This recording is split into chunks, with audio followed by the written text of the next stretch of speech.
కేటీఆర్ గారి నాయకత్వం, కేటీఆర్ గారి నాయకత్వం. జై తెలంగాణ. మొన్నటి రోజున తెలంగాణ రాష్ట్రంలో మహబూబాబాద్ జిల్లా గూడూరు మండల కేంద్రంలో గురుకుల్లో ఫుడ్ పాయిజన్ అవడం చాలా దురదృష్టకరమని మేము బీఆర్ఎస్ పార్టీ నుంచి తెలియడం జరుగుతుంది. ఇదేనా ఇందిరమ్మ రాజ్యం, ఇదేనా ప్రజాపాలన అని మీరు మాటలు చెప్పి గడ్డనెక్కిన కాంగ్రెస్ ప్రభుత్వం విద్యార్థులను పట్టించుకోకపోవడం చాలా దురదృష్టకరం. రాష్ట్ర వ్యాప్తంగా మీరు కాంగ్రెస్ అధికారంలోకి వచ్చి 14 నెలలు గడుస్తున్నా ఎన్నో ఫుడ్ పాయిజన్లు, కొంతమంది విద్యార్థులు చనిపోయడం జరిగింది. ఇదేనా మీరు విద్యార్థులకి ఇచ్చే రక్షణ అని మేము అడగడం జరుగుతుంది. నిజంగా ముఖ్యమంత్రి గారు రేవంత్ రెడ్డి గారు విద్యార్థుల పట్ల మీరు ఏం పట్టించుకుంటారని ఈ సందర్భంగా అడగడం జరుగుతుంది. ఎక్కడో ఒక చోట రోజుకొక చోట విద్యార్థులు ఫుడ్ పాయిజన్ అయి హాస్పిటల్ పాలవుతే మీరు ఎందుకు అవిటి మీద చర్యలు తీసుకుంటలేరని ఈ సందర్భంగా మేము అడగడం జరుగుతుంది.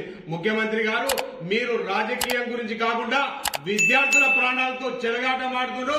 విద్యార్థులు కాంగ్రెస్ ప్రభుత్వం అధికారంలోకి వచ్చిన తర్వాత విద్యార్థులు దాదాపు 48 మంది విద్యార్థులు చనిపోవడం జరిగింది. వందల సంఖ్యలో మంది విద్యార్థులు హాస్పిటల్ పాలవడం జరిగింది. తల్లిదండ్రులు పేద విద్యార్థులే డొక్కాడితే వాడని వాళ్ళు పేద విద్యార్థులు పేద కుటుంబాల నుంచే మన ప్రభుత్వ గురుకులకు గాని హాస్టల్లో గాని విద్యార్థులు చదవడానికి తోలితే విద్యార్థుల తల్లిదండ్రులకు మీరు పుత్ర శోకమే మిగిలిస్తున్నారు. ఇప్పటికైనా రాష్ట్ర ప్రభుత్వం ఒకటే మేము బీఆర్ఎస్ పార్టీ నుంచి అడగడం జరుగుతుంది.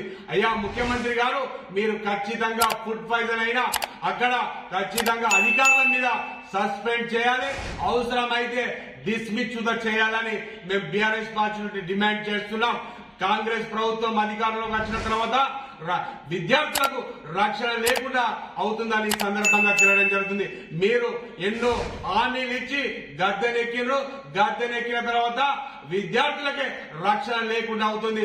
విద్యార్థులే ప్రజాపాలన ఇందిరమ్మ పాలన అంటే విద్యార్థులనే పొట్టన పెట్టుకుంటున్నారని ఈ సందర్భంగా తెలియడం జరుగుతుంది. ఇప్పటికైనా బీఆర్ఎస్ పార్టీ ఎన్నో మేము గురుకుల బాట పట్టడం అయినా మౌలను అందుకు రానియకుండా పోలీసులతో మీరు అక్కడ ఎక్కడో కట్టడి చేశారు. అక్కడ పోలీసులతో ఎందుకు కట్టడి చేశారు? మీరు అన్ని విధాల మంచి ఉన్న తర్వాత మేము ఎందుకు వస్తాం? ఇది రాజకీయం చేయడం కాదు, విద్యార్థుల ప్రాణాలతో చెలగాటమాడుతున్నారు మీరు. ఖబర్దార్, ఇప్పటికైనా ఖచ్చితంగా విద్యా వ్యవస్థను అలాగే గురుకుల్లో గాని హాస్టల్లో గాని ఖచ్చితంగా మెరుగైన వైద్యం విద్య అందించాలని మేము బీఆర్ఎస్ పార్టీని డిమాండ్ చేస్తున్నాం. బీఆర్ఎస్ పార్టీ ప్రతి ఒక్క విద్యార్థికి అండగా ఉంటుంది. BRS party working president KTR గారి నాయకత్వంలో విద్యార్థులకు ఎక్కడ అన్యాయం జరిగినా అక్కడ ఆందోళన చేసేందుకు మేము సిద్ధంగా ఉన్నామని ఈ సందర్భంగా తెలియడం జరుగుతుంది. జై తెలంగాణ.